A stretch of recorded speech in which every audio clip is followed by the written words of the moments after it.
Hello guys, welcome back. In this video, I'll show you how to set up WooCommerce hide price until quotation.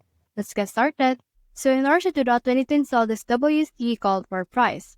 Click on this install now right here, and then once you have installed this particular plugin, head over and click on this activate option right here in order to activate it. As you can see, it's already been installed, so head over and click on the settings right here in order to configure this particular plugin.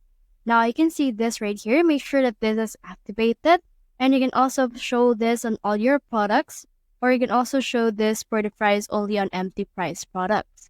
So in here, you can customize the button in this particular tab. Now you can show the text. So let's show the text right here, and the text to show will be called per price.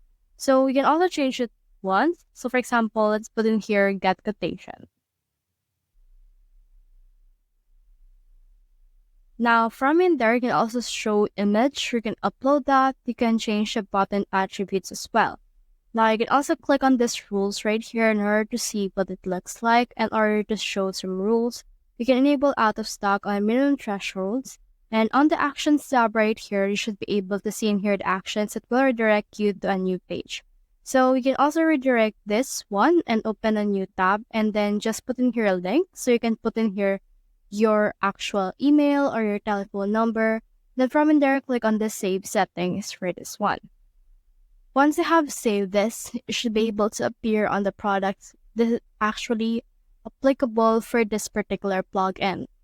So that's the whole process. If you have found this video helpful, simply leave a like below or subscribe because it helps reach more people. See you soon.